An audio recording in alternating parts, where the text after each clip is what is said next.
Donc, je voulais vous expliquer un peu le fonctionnement. Euh, Imaginons, vous avez un joueur qui est en amateur. C'est plus simple, tu vois. Et donc, votre joueur, vous dites, c'est le futur Zidane, futur Ronaldo, enfin, tous les trucs qu'on entend tous les jours. Malheureusement, c'est toujours le cas, tu vois. Sinon, en tout, j'enlève ton son, OK? Attends, Et donc, euh, et donc concrètement, vous avez un jeune. Vous dites, ce jeune, il joue à Compiègne, par exemple. Le mieux, c'est toujours de prendre des jeunes qui jouent dans des clubs amateurs et qui ont moins de 18 ans. Pourquoi? Parce qu'ils peuvent intégrer des centres de formation. Et ça, c'est le plus facile, on va dire. Ensuite, une fois que vous avez ce joueur qui est pour vous de qualité, vous devez appeler des clubs. Et avec ces clubs, vous devez leur dire, voilà, j'ai un top jeune, il faut venir, s'il vous plaît, le voir jouer dans son club, à Compiègne. Donc, les clubs pro, ils vont pas se déplacer aussi facilement que ça. Ils ont des recruteurs pour l'académie, mais honnêtement, c'est beaucoup, beaucoup de copinage. C'est-à-dire que c'est mieux quand vous commencez d'être recommandé par un agent qui est déjà bien installé, parce que lui, il suffit d'un texto, et vous allez envoyer par LinkedIn, par mail, beaucoup, beaucoup d'informations, et souvent, ils vont pas faire attention. Donc après, il y a des pays comme en Angleterre qui sont assez professionnels dessus, mais tous ne travaillent pas comme en Angleterre. Donc, vous pouvez faire moi, je vous conseille, pour commencer, de faire une collaboration. Moi, pour mon premier joueur que j'ai mis à Liverpool, qui était à Compiègne, donc à l'essai, pareil, j'avais un agent anglais sur place qui m'a tout accéléré. Il faut savoir qu'après, ben, il prend la moitié de la commission, mais c'est toujours mieux de prendre la moitié de quelque chose que 100% de rien, tu vois.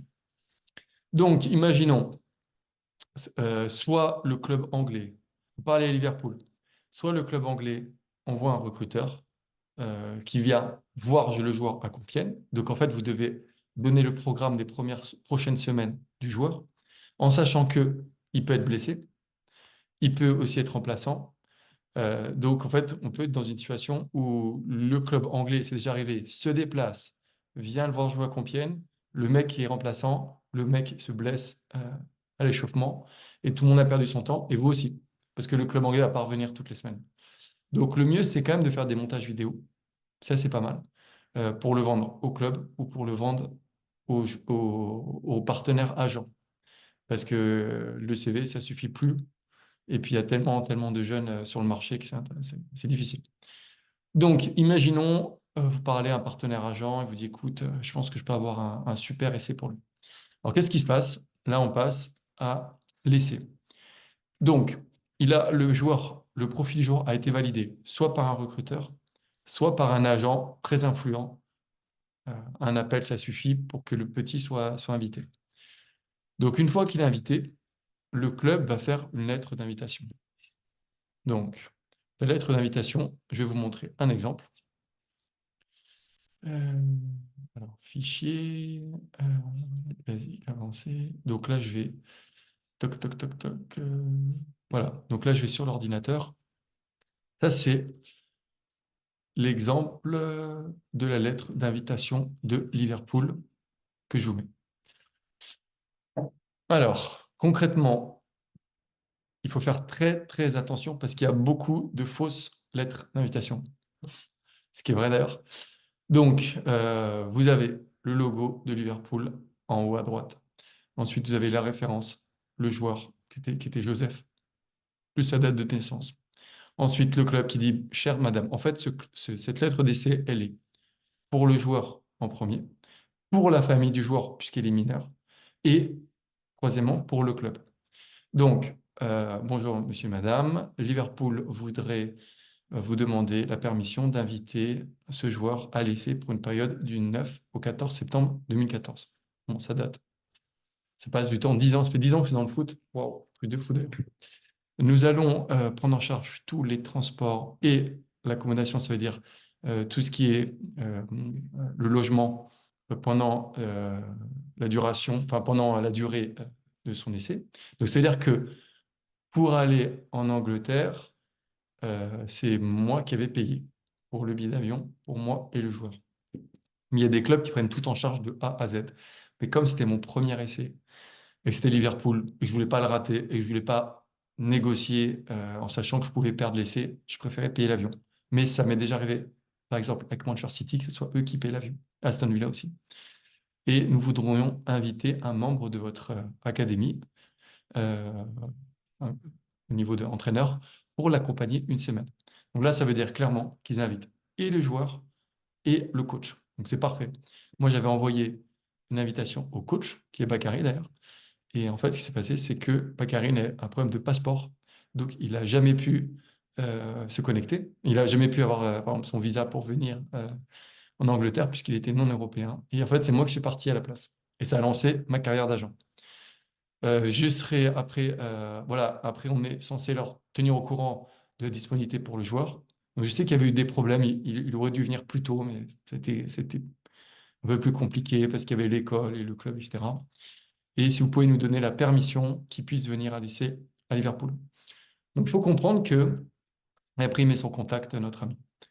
Donc, il faut comprendre, et ça, c'est très important, que on se dit, écoute, on a un essai de la part de Liverpool pour un des joueurs. Ce jeune, il joue en amateur, il joue en 6e division à Compiègne. Donc, logiquement, tu te dis, c'est bon. La famille, elle va être dingue. Le joueur, il va être complètement dingue. Et son club amateur va être complètement dingue. Et en fait, je me suis trompé.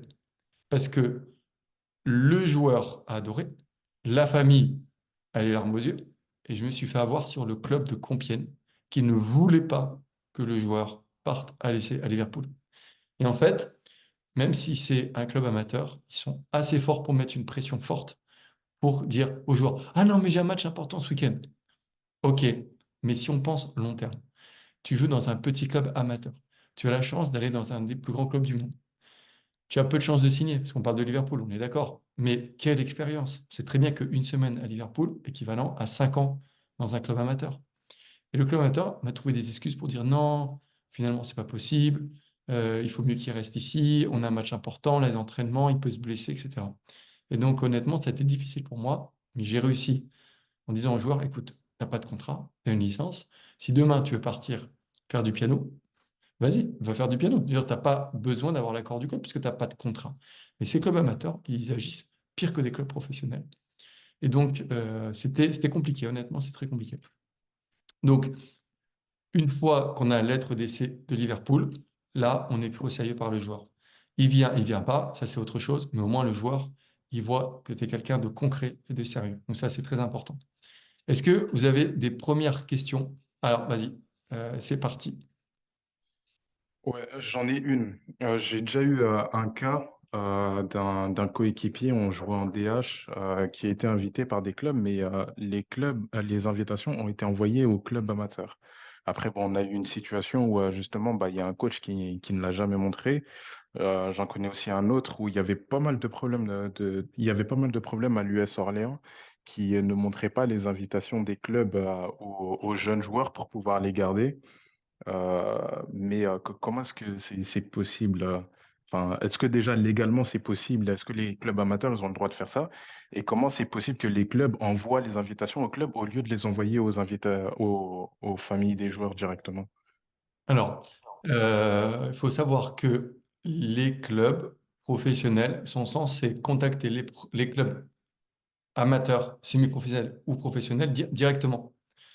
Parce que, imagine si c'était le cas, si les clubs pouvaient aller directement contacter le joueur, bah, imagine bien qu'il y a des joueurs qui seraient contactés 20 fois par semaine, tu vois, les top joueurs, les top jeunes. Donc, ils passent par le club amateur. Et c'est vrai que le club amateur, souvent, il respecte rien. Il passe par l'entraîneur. Donc le club, souvent, c'est le secrétaire du club qui reçoit une lettre d'invitation, qui donne à l'entraîneur. Et ce qui bloque, c'est l'entraîneur. C'est pas vraiment le secrétaire, parce que le secrétaire, tu vois, c'est pas important pour lui ou elle. Par contre, l'entraîneur, moi j'ai vu dans des cas, euh, l'entraîneur, lui, il pense à sa carrière. Il se dit, attends, j'ai un jeune qui peut aller à Aston Villa. Moi, ça m'apporte rien qui va à Aston Villa. Par contre, je suis très pote avec Nantes, avec le directeur de l'académie de Nantes. Et le directeur de l'Académie de Nantes, il m'a dit, voilà, tiens, si ce petit, au lieu d'aller à Aston Villa, il va à Nantes, je te donne 2000 balles, 1000 balles. Ou alors, ah, tu vas venir entraîner chez nous. Mais c'est faux, tu vois, tout est faux. Sauf l'argent, parfois c'est ça qui donne de l'argent, mec. Mais bon, pas d'une manière officielle, tu vois. Donc, souvent, c'est les entraîneurs qui bloquent parce qu'ils ont un ami qui bosse dans un club pro. Ils veulent absolument, ils pensent rejoindre ce club pro, donc ils vont tout faire pour bloquer le joueur, pas qu'il est dans d'autres clubs. Et deuxièmement, c'est vrai que ça marche aussi avec les recruteurs. Les recruteurs de centres de formation touchent des primes quand un jeune signe dans leur club pro. Imaginons, tu as un petit de 15 ans de Compiègne, s'il signe à Nantes, je prends l'exemple de Nantes, hein, mais j'aurais pu prendre n'importe qui, s'il signe à Nantes, dans ce cas-là, le recruteur va prendre 5 000 euros. Et ce qu'il dit, c'est, écoute, mais c'est pas, il n'a pas le droit, c'est légal, mais il dit, voilà, moi j'ai 5 000 de bonus si le petit signe, j'ai re 5 000 de bonus s'il signe pro, donc je te partage 2005 avec le coach. Parce que comme ça, il a bloqué le deal. Donc, vas-y, Anto, à toi. Ouais, Greg, du coup, j'avais une question parce que tu sais qu'on a vu avec Seva l'aspect contractuel, notamment des joueurs, voilà, où il y a eu des résiliations de contrat parce que bah, ils avaient loupé trop de matchs suite à des comportements violents. Mais du coup, voilà, s'ils loupent des entraînements, ils commencent à louper des matchs, ok, pour passer un essai dans ton cas à Liverpool. Mais est-ce que voilà, ça peut être un motif voilà, de rupture de contrat, sachant qu'il se présente pas à un match, il va avoir des sanctions disciplinaires. Enfin, ça peut être très compliqué à gérer. Donc, Qu'est-ce concrètement, que tu veux dire euh, là-dessus? alors, oui, pour être direct avec toi, il faut savoir que quand le joueur est sous licence amateur, il a aucune obligation. Parce que même toi, regarde, licence amateur, si tu vas jouer en vétéran à côté de chez toi, bon, tu es trop jeune. Mais moi, je vais. Si une semaine, je ne veux pas y aller, ça ne changera rien. Donc en fait, les clubs amateurs se donnent des pouvoirs qu'ils n'ont pas. Donc tu risques rien. Tu peux pas être viré d'un club amateur parce que tu n'es pas venu, tu vois. Euh, Après, peut-être ils auront vraiment la haine contre toi, mais honnêtement, si demain tu dis, oh, écoute, j'en ai marre du foot, je préfère faire du handball, tu vas faire du handball, ils ne peuvent faire rien, tu vois. Donc tout est bidon Non. avec les clubs amateurs. Ok. Après, les clubs pro, ah, si tu parles de jeunes dans des clubs qui ont des contrats euh, pro ou des contrats de jeunes, euh, par exemple stagiaire pro, évidemment que là, il a des obligations. Et s'il fait une erreur, il peut se faire virer. Ça, je suis d'accord. Ah, c'est déjà arrivé que le joueur parte sans l'accord du club, il se fasse avoir et le club le sache, souvent pendant les vacances, tu vois. Et c'est terminé. Sauf si c'est une star. Si c'est une star, ils font attention à lui. Et si le joueur, bon, il a pas trop de valeur marchande, il le dégage. Ok. Mais je pense que c'était bien du coup de faire le rappel, voilà, de toujours la distinction entre amateur, pro et les conséquences que ça peut entraîner par rapport à ça. Non, non, je suis complètement d'accord avec toi. Mais tu vois, le problème, c'est les clubs amateurs parce qu'au lieu d'être sympa avec le joueur et lui dire, écoute, c'est extraordinaire, tu es à Liverpool, nous, c'est bien pour le club de montrer qu'il y a des recruteurs à Liverpool, même s'il n'y a jamais eu un recruteur qui est venu de Liverpool, tu vois, mais c'est positif. Et tu sais, moi, j'ai fait un joueur de l'ACBB qui était remplaçant en U17 DSR à Aston Villa en pro. Ben, je peux dire que l'ACBB a eu énormément de nouveaux joueurs qui se sont inscrits grâce à ce buzz. C'est-à-dire qu'en fait, quand tu dis rejoignez-nous parce qu'on a Aston Villa qui vient voir les joueurs, ou Liverpool, ou Manchester City, c'est très très positif. Mais la plupart des clubs, je ne sais pas pour quelle raison. Ils disent non, non, mais surtout pas, parce qu'il ne sera pas là ce week-end, etc. Donc ils te bloquent à fond, ils mettent la pression aux joueurs. Comme c'est des jeunes, ils ont un peu peur, tu vois. Mais c'est pour ça que c'est important d'avoir le joueur avec soi à 100%. Mais tu sais, avec les jeunes, tu n'as pas le droit de les signer quand ils ont 15 ans, tu n'es pas payé non plus. Donc c'est bancal, hein. Mais tu es obligé de commencer par les jeunes. Pour moi, quand tu as un jeune, bah, tu sais, comme Chouameni par exemple, au tout début, j'avais zéro intérêt pour lui, et plus le temps passait, plus c'est les clubs qui me contactaient, et ce n'est plus moi qui contactais les clubs, tu vois. Parce que le joueur, il grandit, il commence à être intéressant. Et évidemment, d'avoir un joueur en équipe de France, ça te donne une visibilité totale, tu vois. Ça, c'est le top. C'est clair. Bah, en tout cas, merci pour ta réponse. Après, j'avais une deuxième question. C'était entre le moment où tu as la réponse et le moment où il part à l'essai, à peu près le temps, le délai moyen par rapport à... Parce que ça demande une certaine logistique quand même, une certaine organisation. Donc, en général, ça peut se faire assez rapidement. Mais voilà, comment toi, par exemple, tu procèdes dans ces cas-là? Bah, honnêtement, les essais, c'est le mieux, c'est quand c'est le plus rapidement possible. Moi, je faisais des tournois à l'époque à Paris, à l'île de Puteaux, avec Chelsea, Manchester City, Aston Villa, Reading, Fulham, je crois, je ne sais plus le cinquième. Et en fait, il y avait des recruteurs qui étaient là, ils faisaient des rapports, et dès qu'il y avait un joueur intéressant, la semaine d'après, ils le faisaient partir. Parce que même les clubs, tu vois, ils ont peur de le perdre, le joueur. Donc, le plus simple, tu sais, en fait, c'est simple, hein. Les clubs, ils t'envoient un billet d'avion. Enfin, on a une date, ils te disent, voilà, telle date. Aston Villa, on allait à l'hôtel avec le joueur. C'est l'hôtel un peu du club, tu vois. Donc, on y allait. C'était la semaine d'après, hein. Mais moi, je suis pour aussi. Mais par contre, il faut être libre. Évidemment, si tu as un boulot et que tu es agent FIFA et que tu as un travail à temps plein, c'est compliqué, ça, je suis d'accord. Parce que tu ne peux pas le faire partir. Ou alors, tu n'as qu'à prendre un jeune de centre de formation. Lui, il est bloqué toute l'année de toute manière, parce qu'il a un contrat. Mais c'est sûr que quand tu es des amateurs, bah, il faut être prêt. Moi, j'ai toujours été libre. Je ne sais pas pourquoi, j'ai jamais eu de boulot stable, tu vois. Enfin, j'étais indépendant. Donc, c'était mes horaires. C'est sûr que si tu as un boulot à côté et qu'on te dit, tiens, tu as Manchester City la semaine prochaine, si tu peux pas t'organiser, compliqué, tu vois. Merci. Bah, je vais laisser la main aux autres hein, s'ils ont des questions ou soit pour Mohamed, c'est continuer bon? à dérouler. Personne n'a d'autres questions? Ok, on va attaquer. On va Pour continuer. moi. C'est bon pour tout le monde?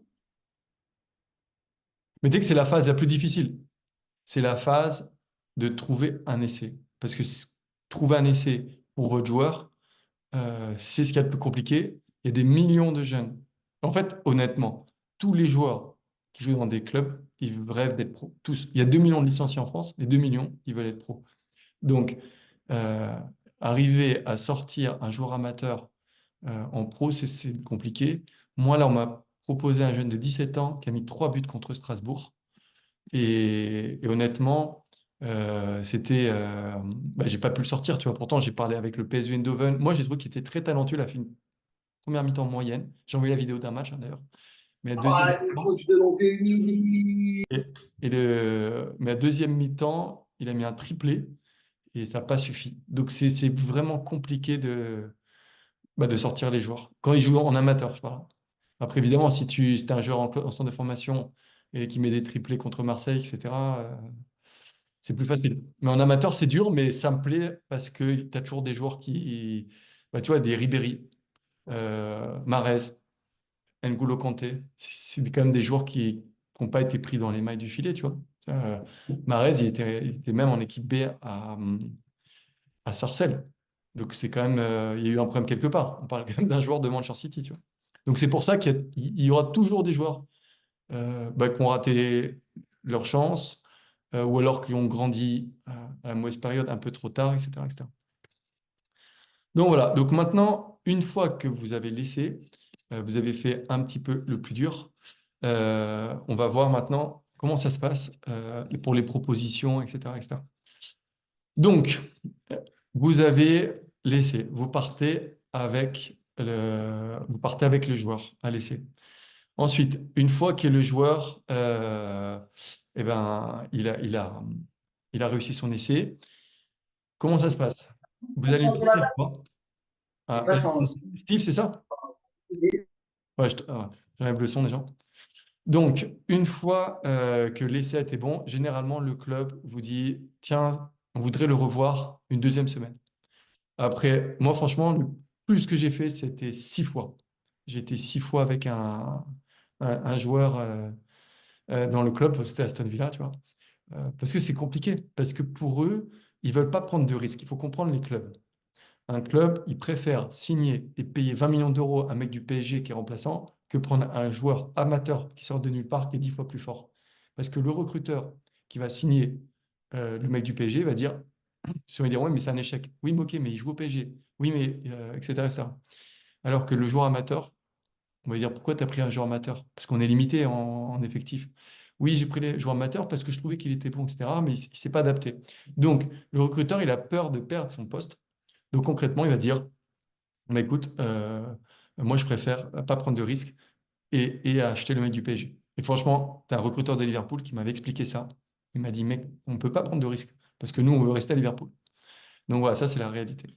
Donc, une fois que les essais ont été faits, là, maintenant, on passe à autre chose, on passe à la proposition. Donc, la proposition, on peut l'avoir pour les joueurs amateurs une fois qu'il y a eu un essai, ou pour les joueurs pros. En fait, il n'y a même pas besoin vraiment d'avoir d'avoir d'essai, parce que quand le mec est pro, il est déjà connu. Donc, là, on va passer aux joueurs pro. Alors, je vais juste essayer de trouver, parce que j'en avais... Là, j'ai les vraies offres, donc il faut quand même que je fasse un minimum attention, parce que comme c'est quand même un travail. Donc là, j'ai une offre ici. Euh, Ok, c'est là. Je crois que j'ai enlevé le nom. Ouais, c'est bon. Bon, j'ai pas vraiment enlevé le nom, mais c'est pas grave.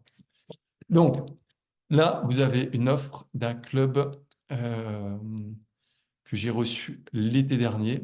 Et ce club, il est en Roumanie. Donc voilà, donc c'est marqué Bonjour monsieur, donc le nom du joueur. Le club de Cracovie voudrait présenter une offre pour le joueur Talin avec les conditions suivantes. Saison 2023-2024, 7 000 euros par mois net. Le team, l'équipe a une option pour la saison suivante de signing fee, ça veut dire prime à signature, de 10 000 euros. Cool. Pour l'année d'après, évidemment, 2024-2025, plus 9 000 euros par mois pendant une saison. Ensuite, il y a les bonus, les matchs bonus, plus les bonus si, avec alors, les bonus par victoire, ça c'est normal, on va dire. Ensuite, il y a les bonus suivant le règlement intérieur, c'est ce qu'ils disent. C'est-à-dire, si tu mets un but, tu as 100 euros. Si tu es défenseur et qu'il y a clean sheet, 200 euros. Je sais pas, j'ai pas pour ce club-là, on n'est pas allé assez loin, etc. Après, ils disent qu'il y a eu chaque prime de victoire, c'est 500 euros. Ensuite, playoff, si l'équipe se qualifie, 5 000 euros. Ensuite, euh, sélection internationale, 5 000 euros. Donc ça, c'est cool si tu es en sélection. Et après, vainqueur de la coupe, 5 000 euros. Et ils te donnent une maison de 300 euros par mois. Donc là, ils te disent que ce document est informatif et n'est pas une offre. Voilà, suivant les lois de la FIFA. C'est juste pour montrer quelles sont les conditions financières que le club de Cracovie peut donner. Si vous acceptez ces conditions, nous pourrons vous faire une proposition écrite de contrat et que cette offre est valable jusqu'au 20 septembre 2023. Voilà. Donc ça, c'est une très, très, très bonne... très bonne c'est pas une très bonne offre, mais c'est un exemple concret, réel, que j'ai reçu pour un joueur, qui n'a pas été d'ailleurs là-bas, qui se retrouve sans rien maintenant. Donc, pourquoi on a été intéressé par la Roumanie? Premièrement, parce qu'on était fin septembre 2023. Donc, ça veut dire que le mercato était fermé, puisque le mercato, c'est du 1er juillet au 31 août. Donc, on n'avait plus beaucoup d'options. Et pour moi, j'avais dit aux joueurs de considérer l'option, puisque c'est 1000 fois mieux de rester, même en D1 roumaine. Déjà, tu prends 9 000 euros par mois. C'est top. Quand tu n'as pas de club, c'est toujours mieux de faire ça que de rester au chômage à 4 000 euros en France et de ne pas jouer. Et après, voilà, bon, c'était un contrat sympa pour un joueur de Ligue 2, rien d'exceptionnel, mais bon, au moins, il faut être concret. Et parfois, on n'a pas le choix. Évidemment, on voudrait tous travailler à Chelsea et faire des deals à Chelsea, mais parfois, bah, quand le joueur il a fait une mauvaise saison, eh ben, on va en Roumanie, et puis point barre. On va en Turquie, on va dans ces pays-là, mais au moins, le joueur, il ne reste pas inactif. Donc voilà. Alors, est-ce que vous avez des questions sur ce contrat ou pas? Vous avez trop l'habitude de voir des contrats pro. J'ai juste une question par rapport au mot informatif, par rapport au contrat informatif. C'est quoi la différence entre un contrat informatif ou une proposition officielle? Ben, en fait, la proposition officielle sera exactement la même que celle-là, sauf qu'elle sera signée par le club et de l'autre côté, ils vont demander la signature du joueur. Et ça engage le joueur et le club. Mais là, si tu vois le contrat que j'ai montré, il n'y avait que le côté club qui signait. Et après, bon, ils étaient un peu méfiants parce que le joueur il devait venir à une conférence, il n'est pas venu. Donc, on a quand même réussi à sortir l'offre. Mais bon, c'était pas évident. Mais donc voilà, informatif, honnêtement, c'est quasiment la même valeur. Parce que s'ils te sortent ça, ça veut dire qu'ils vont payer ça. Ça, c'est clair. Ça, c'est déjà dans la poche. Mais ils ne voulaient pas s'avancer trop vite parce que si jamais ils signent, que le joueur signe et qu'après il trouve mieux, bah c'est fini, tu vois. Donc c'est pour ça que c'était une offre informative, juste pour montrer, pour motiver le joueur, pour montrer que c'était concret. Ouais, À l'attente que le joueur accepte l'offre. C'est bien voilà, ça. il voulait que le... Non, en fait, j'explique. Nous, on voulait montrer aux joueurs qu'on était concret et on a dit au club, bah voilà, sortez-nous l'offre si vous voulez vraiment travailler avec ce joueur. Et eux, ils l'ont fait.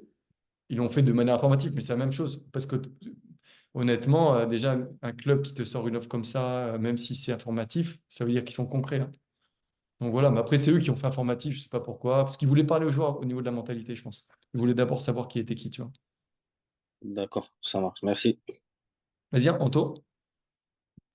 Ouais, Greg, je voulais savoir, est-ce que du coup, tu avais déjà dû traiter avec des clubs qui avaient une manière, on va dire, très particulière, ou bien à eux de, voilà, de formaliser des contrats, des trucs un petit peu, des expériences où tu as eu des contrats un peu alambiqués, où ils t'ont pas fourni les documents en temps et en heure, ou voilà, où tu as eu des surprises, même des fois au dernier moment, où il y a eu des changements par rapport à ce qui s'était dit. Alors, honnêtement, j'ai beaucoup de chance, parce que tu vois, le club, quand il s'engage à faire une offre écrite, il recule pas, généralement, tu vois. J'ai eu beaucoup de mauvaises surprises avec les joueurs qui m'avaient dit qu'ils allaient signer, qui n'ont pas signé. Ça arrive constamment, avec des mecs du PSG, scandale, qui te bloquent, je sais pas pourquoi, parce qu'il y a un mec qui leur a dit, ouais, mais non, mais va pas là, c'est mieux d'aller aux États-Unis, en Angleterre, j'en sais rien, alors qu'il n'y a rien de concret. Et c'est vrai que tu vois, par exemple, ce joueur-là, bon, je sais pas si vous avez vu, mais je préfère pas dire son nom, mais bon, c'est un joueur de Ligue 2 de Saint-Étienne. Euh, C'était une très belle offre. Et là, on est aujourd'hui, on est le 20 mars. Et qu'est-ce qui se passe? C'est toujours sans club. Déjà, je ne me suis pas trompé, tu vois, quand je dis accepte, accepte. Donc, pour moi, le problème, c'est quasi constamment le joueur qui va peut-être essayer de jouer dans ton dos avec cette offre pour parler à d'autres clubs. Donc, ça arrive aussi. Mais les clubs, honnêtement, qui ne payent pas, c'est autre chose. Mais quand ils font une offre écrite, ils ne reviennent pas dessus. Alors après, c'est déjà arrivé en Israël. Israël, Grèce, Turquie. T'envoient une offre comme ça, avec, je sais pas, je dis 50 000 euros par mois. Toi, tu es super content, tu la signes, tu prends l'avion, ils t'invitent, tu vas là-bas, et quand tu es sur place, ils te disent, ils te montent un contrat, c'est pas le même.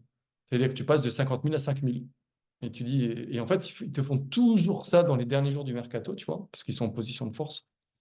Et en fait, là, en gros, ils te disent, euh, ah bah finalement, oui, on s'est trompé d'un zéro, j'en sais rien, mais comme on est le 31 août et que vous êtes là, il faut signer. Et toi, tu fais quoi? Il y a une situation où tu dis aux joueurs, putain, j'ai tout refusé, on est mal.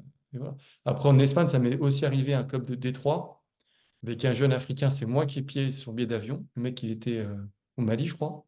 Je paye 1 500 euros son billet d'avion. Le club espagnol m'a dit oui, on veut le signer, on veut le signer. On a eu une proposition de contrat.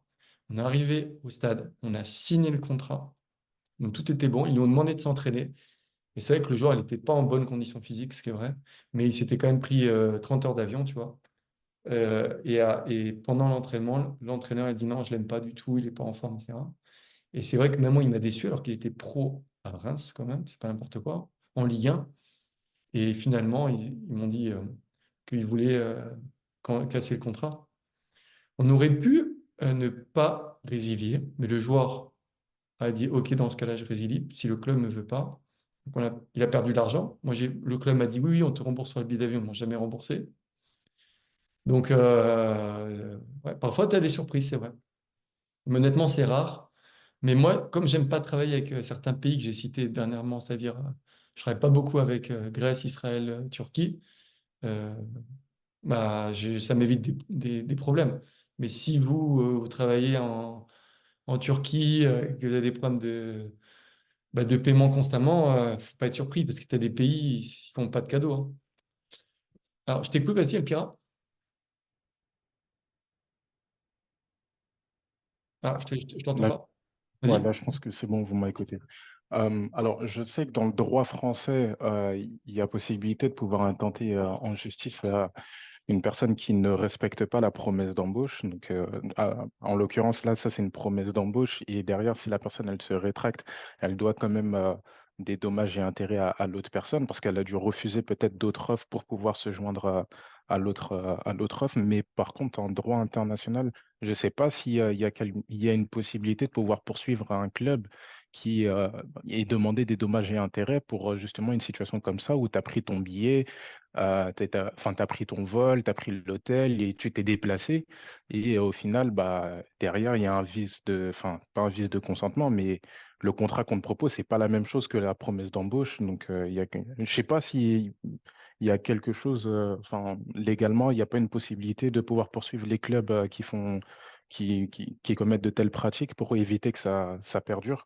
Alors, en fait, tu as raison, on peut poursuivre les clubs en France ou dans le monde entier, sauf que, premièrement, ça va détruire ta réputation avec le club et c'est mauvais parce que c'est dur d'avoir un bon rapport avec les clubs. Donc, ça te fait réfléchir.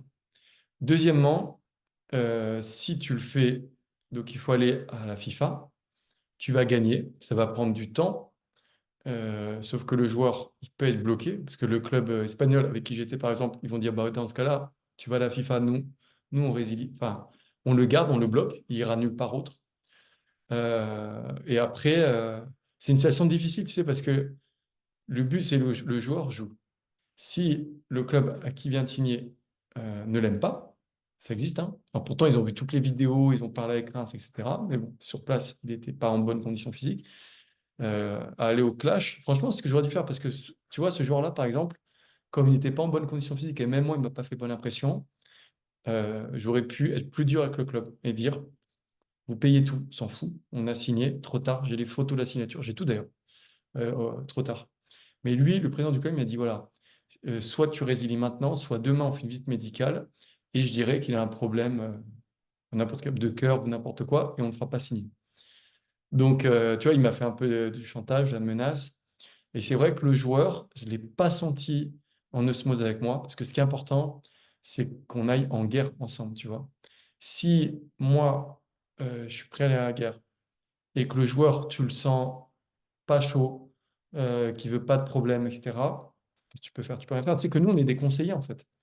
La réalité, c'est que le joueur, ce sera toujours lui le boss, et ce sera toujours lui qui décidera pour toi.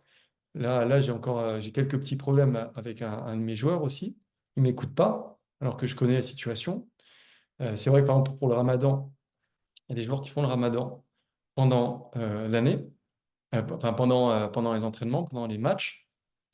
C'est dangereux, tu vois. C'est-à-dire que le ramadan, c'est très bien, c'est très positif de le faire quand tu es musulman. Pour les chrétiens, pour le carême, ça c'est vrai. Mais quand tu as un métier normal, quand tu es sportif de haut niveau et que tu es quelqu'un ta qualité physique, ta qualité principale, c'est le sprint et le physique, parce qu'il y a des joueurs évidemment qui n'ont aucun physique, et pour eux, c'est pas très grave. Eh ben, c'est un problème parce que ça impacte de ne pas boire, de ne pas manger. Je peux dire que ça impacte tes performances, tu vois. Et c'est vrai que j'ai eu un problème avec le joueur qui ne m'écoute pas et qui a continué le ramadan alors que tout le monde lui a demandé de reporter après la saison. Voilà. Donc, je ne sais pas ce que vous en pensez, vous. Si, par exemple, le ramadan, qu'est-ce que vous feriez avec vos joueurs? Vas-y, toi, le premier, qu'est-ce que tu dirais, Elpira? Comme ça m'arrive, je garde une position de conseil. Je donne le conseil, après, il décide. Et derrière, il ne pourra pas dire que je l'aurais pas prévenu. Mais le ramadan, comme je sais que les musulmans, ils sont assez pointilleux là-dessus. Et puis, quand ils sont en vacances, ils ont plus envie de se lâcher que rattraper le ramadan. Je leur dis juste, bah, écoutez, il n'y a pas peut-être un moyen de pouvoir équilibrer. Enfin, moi, personnellement, je suis de confession chrétienne, donc j'ai une vision différente. Mais je dis juste, essaie de voir, est-ce qu'il y a pas moyen peut-être de pouvoir couper un petit peu plus tôt, juste pour le match, le jour de match, les jours d'entraînement. Enfin, j'essaie juste de conseiller, mais je vais pas plus loin. Je vais pas plus loin. Et toi, tu lui demanderais d'adapter le ramadan au football, concrètement. Si- Pour moi, j'ai S'il n'y demandé. arrive pas, Voilà. s'il n'y arrive pas, s'il n'y arrive absolument pas, je lui dirai adapte-toi. Si je vois que bon, finalement, il y arrive et ça impacte pas, et il y a pas de souci. Mais c'est quand ça commence à devenir difficile et que le joueur, il me dit, ouais, bah voilà, ça va pas, LP, Là, ces temps-ci, tu vois, j'arrive même pas à courir, je vois flou, j'arrive pas à faire de pas, je suis pas là. Je dis: «Bah, essaie de voir si tu peux pas adapter», tu vois? Mais après, je peux pas aller plus loin, hein. Et toi, Anto, qu'est-ce que tu ferais alors? Bah écoute, je trouve que les conseils d'El Pira sont très bons, sachant que voilà, pour avoir vécu un petit peu dans un pays musulman, puisque j'ai vécu 1 an à Marrakech à l'époque, du coup, effectivement, sous une chaleur de 45 degrés, c'est difficile de tenir un match complet. Effectivement, on peut l'adapter. Ils ont la possibilité de le rattraper, que ce soit en jour ou alors en donation aussi, donner du temps, de l'argent, etc. Donc ça, c'est quelque chose qu'on peut mettre en avant aussi. Mais pour moi, même si, en fait, je trouve qu'aujourd'hui la religion prend, enfin, peu importe la religion, hein, mais ça prend trop d'importance dans le football. Et pour moi, ça impacte négativement tout ce qui se passe un petit peu. Donc après voilà, comme El Pira, je serais dans le conseil. Mais après, voilà, il faut être clair, c'est-à-dire que si le joueur il veut par exemple être transféré dans un gros club, etc., mais que à cause des performances pendant le mois de Ramadan, bah, ça ne met pas forcément en valeur, faut pas qu'il soit surpris de certaines choses. Donc Mm. voilà. Après moi effectivement ça m'embêterait de traiter avec des joueurs comme ça. Ouais, mais parfois, t'as pas le choix. Steve, vas-y. Vas-y. Ah, on t'entend pas. Vas-y. Steve, vas-y. Ouais, tu veux me parler, c'est ça? Ouais, vas-y. Qu'est-ce que t'en penses? Ouais, Qu'est-ce que tu déjà, ferais? bonjour, c'est Jessie. Tu pourras dire Steve et Ah, c'est c'est pas pas toi, que vas-y, c'est qui? Comment est-ce que... C'est qui, pardon? Jessie. Jessie, d'accord, excuse-moi, parce que, d'accord, Just Do It, j'avais pas compris ça que Jessie, ça va. Ah, pardon, ouais, voilà, c'est Jessie. Ok, ok. Désolé. Alors, dis-moi, vas-y, Euh, qu'est-ce que tu après, ferais? c'est vrai que je serai aussi dans le conseil de ce qu'il a, c'est ça. Oui? Mais après, les joueurs, on les connaît. C'est-à-dire que je pense que ce sont des joueurs qu'on a suivis. C'est Mm. des joueurs qui ont toujours fait, de toute façon, en vrai, que ce soit en amateur ou en pro, même si la performance, elle est pas la même, c'est des joueurs qui l'ont toujours fait, qui l'ont ancré. Maintenant, je serai dans le conseil en disant si tu peux assumer tout ce qui va avec les entraînements et les conséquences, vas-y, pas de problème. Mais sache que ta performance, elle va légèrement diminuer et sois discret sur certaines pratiques, sur la coupure ou ce que tu veux. Mais je ne pourrais pas interdire à un joueur de dire ne fais pas, fais-le, parce que ça arrive même pour lui contre-productif. Même pour lui de raquer et de dire que même si son agent n'est pas avec lui. Mais voilà, je serais vraiment dans le conseil où il y a des possibilités, il y a des joueurs qui performent très bien. On a vu même la preuve avec Benzema, bah, même si c'est au-dessus encore, hein, mais il a Mm. fait une saison de mal avec le Real, sur Ramadan.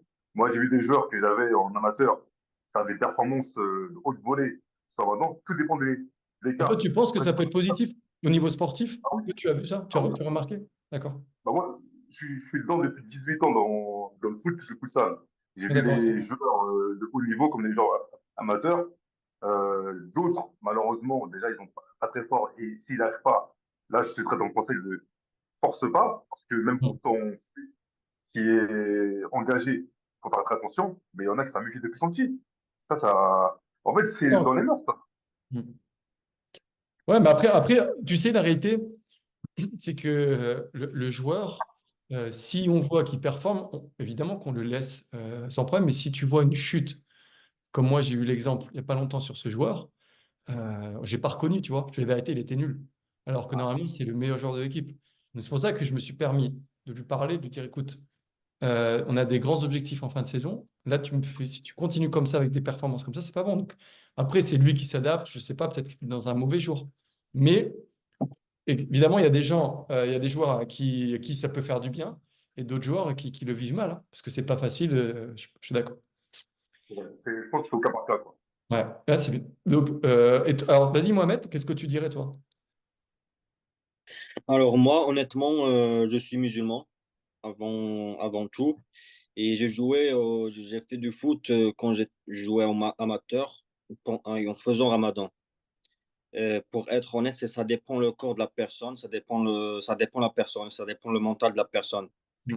Et pour donner et tant que futur agent, je pourrais conseiller mon joueur qu'il assume les conséquences. Je le conseille et après ça reste sa décision, sa propre décision. Et pour donner un exemple, que Ramadan, genre, impacte pas trop, la performance de joueurs. Il y a 2 ans, Benzema a éteint Manchester City avec 3 dates et un verre du lait. Ouais. Voilà. Mais donc pour toi, qu'est-ce que tu dirais aux joueurs? La question, c'est moi, je veux savoir ce que toi, tu dirais. Est-ce que, comme moi j'ai vu le match le week-end dernier, j'étais déçu de sa performance. Pour toi, il n'y a pas de rapport. Qu'est-ce que tu dirais aux joueurs? Si c'est ton joueur, même si tu vois mal jouer, bon, tu peux dire c'est un mauvais joueur, il n'y a rien à voir avec le Ramadan, c'est ça. Comment tu gères ça? Parce que le but, c'est que le joueur il performe, qu'il ait un meilleur contrat, qu'il ait une meilleure vie, etc. On est là pour l'aider, tu vois. Et Bah, je veux bien que mon joueur joue bien, qu'il performe très bien pendant chaque match.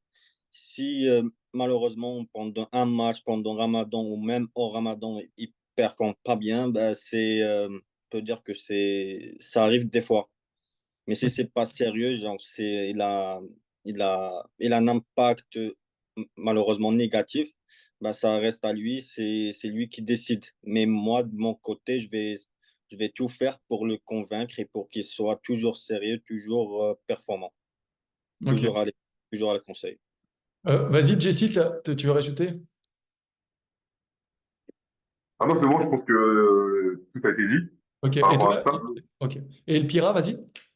Oui, il y a juste un dernier élément auquel j'ai pensé, c'est même dans le conseil, si on connaît notre joueur, on sait que lui, en tout cas quand il est en période de jeûne, il a vraiment des difficultés à pouvoir tenir. Le petit conseil qu'on peut donner, c'est avant, quand tu sais quand tu connais déjà la date du Ramadan, tu sais quand est-ce que ça va commencer, commence déjà peut-être à un petit peu, petit à petit, changer ton alimentation pour habituer ton corps à déjà moins manger durant la journée. Et après, comme ça, ce sera beaucoup moins difficile plutôt que de stopper drastiquement comme ça, d'un coup, arrêter de manger. Et là, bah, ton corps, ton estomac, il n'est pas habitué, il va te demander de manger, tu vas souffrir. Et si mentalement, en plus, tu n'es pas fort, comme Mohamed l'a dit, ça va être compliqué. Donc, il y a des méthodes, mais après, moi, jamais je conseillerais à un joueur de ne pas le faire parce que bon, ça reste de sa conviction. Et dans tous les cas, s'il veut le faire, il va pas m'écouter. Mais pour garder aussi une bonne relation avec lui, respecter aussi ses convictions religieuses, je le conseillerais pas de ne pas le faire. Mais après, voilà, s'il sait que c'est difficile, il faut pas qu'il se mente, hein. S'il sait que c'est difficile, qu'il commence déjà à un petit peu peut-être manger différemment les 2 semaines, enfin 1 semaine ou 2 semaines avant. Et comme ça, ce sera un petit peu moins difficile. Voilà. Ouais, je suis d'accord avec toi. Après, tu sais, malheureusement, c'est devenu un sujet un peu polémique, tu vois, alors qu'il n'y a rien de polémique. Moi, de toute manière, la religion, c'est un plus. J'ai vu tous les grands joueurs, ils sont religieux, vraiment tous, toutes les religions. Après, la réalité aussi, c'est que, tu vois, comme disait Anthony, s'il fait 45 degrés et que tu fais le ramadan, tu n'as pas le droit de boire, tu joues sous le soleil, ça peut être quasi dangereux aussi pour toi, tu vois, parce que tu fais un métier différent des gens normaux. Donc, il faut s'adapter. Enfin, en tout cas, moi, honnêtement, j'ai pas la réponse. Enfin, j'ai écouté vos conseils. Pareil, on peut demander aux joueurs ou à la joueuse de dire, voilà, attention, tu réagis peut-être pas bien au Ramadan par rapport à d'autres qui réagissent super bien, tu vois. Mais difficile, c'est compliqué. Voilà, bon, désolé, hein, les amis, on a parlé d'autres choses. Ensuite, maintenant, on va parler du contrat. C'est bon pour tout le monde? Vous avez des... Mohamed, vas-y. Ou quelqu'un des... Euh, je veux juste, je me suis souvenu en Angleterre, ils font un truc pour les joueurs qui jeûnent, pour rompre le ramadan. C'est que ils leur donnent une permission de quelques minutes, 5 minutes pour rompre le jeûne. Ouais, oui, tu as Et, raison. Ouais. Hmm. et ça, malheureusement, on ne le voit pas en France.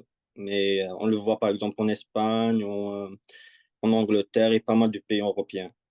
Ouais, ouais, c'est positif, mais bon, je sais pas. Honnêtement, quand tu vois ton joueur qui est pas bien, qui s'adapte mal, c'est pas facile, hein. Parce qu'après, la personne, elle peut penser que tu veux influencer sur sa religion, alors que pas du tout. C'est juste simplement, tu sais, le travail, c'est important, hein. Moi, je suis d'accord. Là, tu vois, avec ce joueur-là, je- il peut faire x10 sur son salaire. Il est en train de cartonner. Et là, malheureusement, je vois ses performances qui chutent. Je peux pas faire plus que donner mon conseil. Puis après, bon, tu sais, j'en ai parlé 2 fois. Après, on passe à autre chose, hein. C'est chacun sa vie. Nous, on va pas se prendre la tête. Mais bon, c'est pas facile à gérer ces sujets. OK pour tout le monde?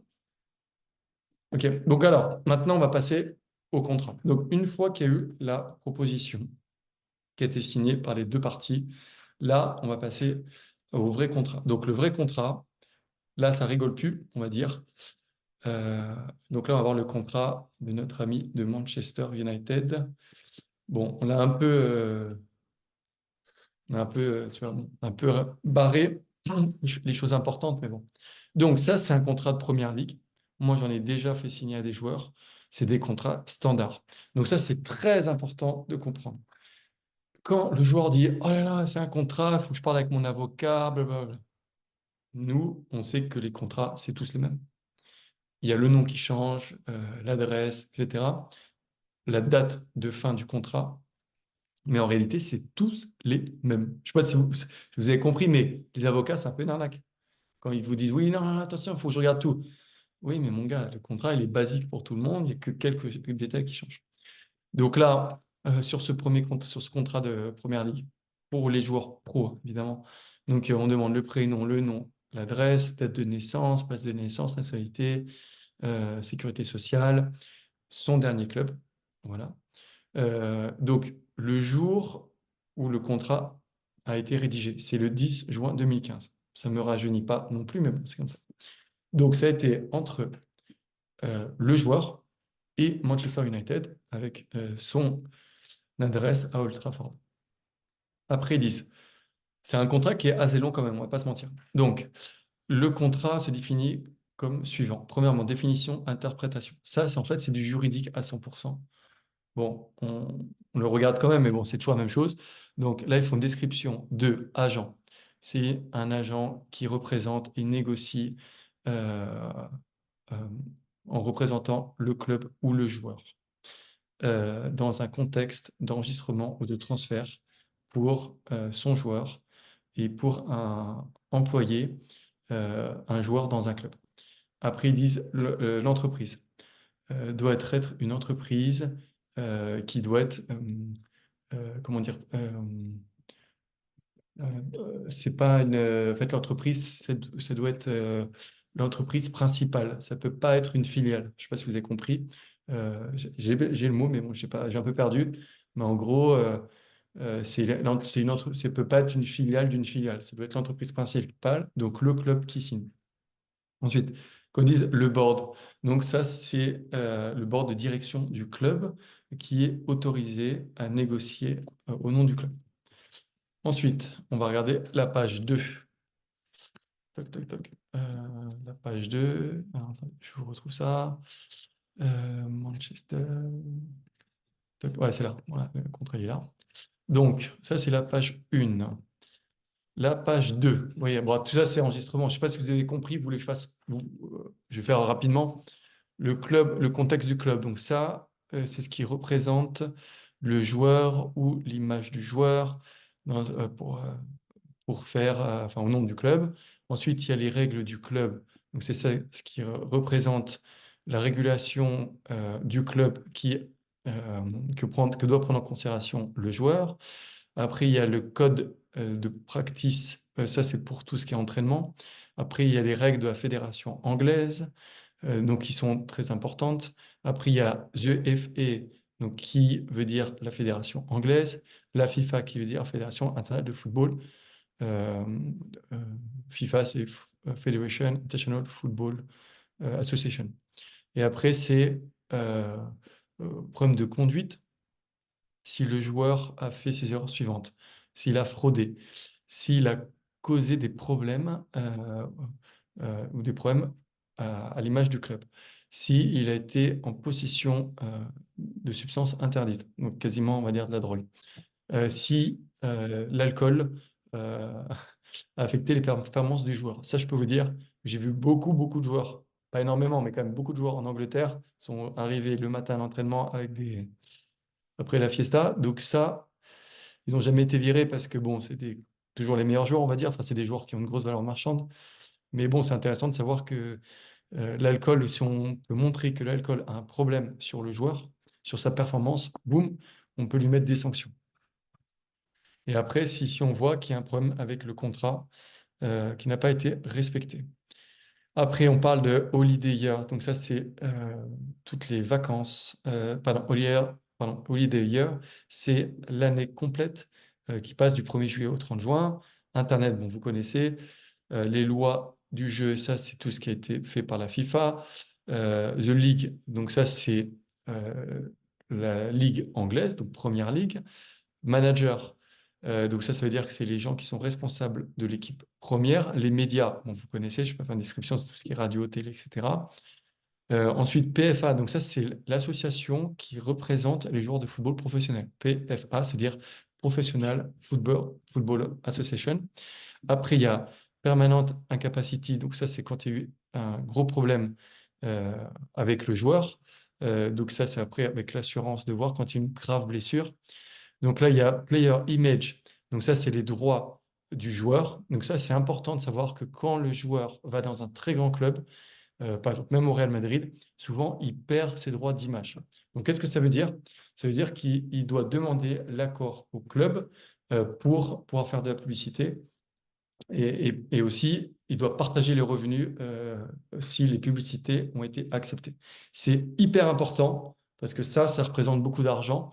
Et souvent, les joueurs dans un grand club, ils font ah, c'est cool, je vais au Real Madrid. Mais si tu perds tes droits d'image, c'est-à-dire que tu peux, tu n'auras plus vraiment le choix de tes sponsors. Ensuite, player injury. Donc ça, c'est tout ce qui est blessure du joueur. Les substances interdites, bon, on les connaît. Rules, ça, c'est les règles. Après, strip, ça veut dire tout ce qui est avec les équipementiers du club. Donc, pareil, vous ne pouvez pas vous habiller comme vous voulez. C'est-à-dire que s'il y a entraînement et que le club est sponsorisé par Adidas et que le joueur y met un short Nike, ça passe pas, ça c'est sûr. Après, UEFA, vous connaissez, donc ça c'est l'Association européenne de football. Et website, donc ça c'est tout ce qui est le site internet. Donc voilà. Ensuite, je vais aller au deuxième chapitre. Donc ça, c'est la durée du contrat.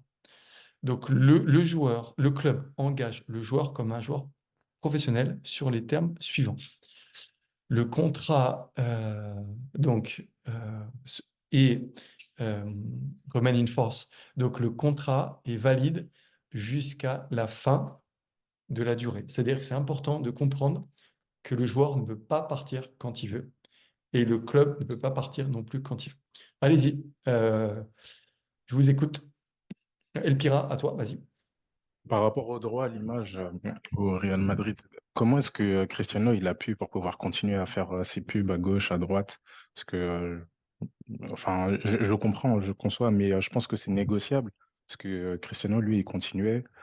Mais c'est vrai que quand tu le dis, quand je réfléchis, c'est vrai que Bale, il en fait moins. Au Real, il en fait, enfin, c'est différent aussi pour lui. Mais je pense, ça se négocie ou pas?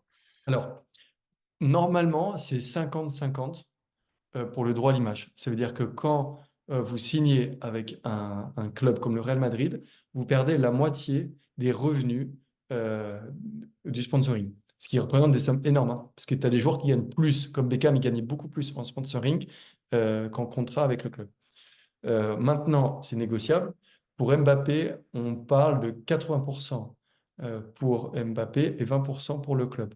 Mais après, il faut savoir que le club a le droit de refuser un sponsor. Imaginons si le club est sponsorisé par Motorola pour les téléphones et que demain, tu as Apple qui veut mettre ambassadeur Mbappé, et ben, le Real Madrid peut refuser. Donc, ils vont perdre de l'argent, mais pour eux, c'est important de protéger le sponsor principal. Est-ce que vous avez d'autres questions dessus? Oui, est-ce qu'il y a un délai de réflexion sur les contrats? Un délai, pardon, excuse-moi. C'est-à-dire que si je suis pas d'accord au bout de 5 jours, c'est pas, ou il y a Ah oui, une d'accord, loi, d'accord. Oui, d'accord. Écoute, de rétractation, moi, j'en ai jamais vu.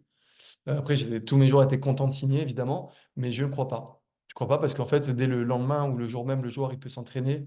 Donc, non, non, ça n'existe pas. Moi, j'ai jamais vu ça.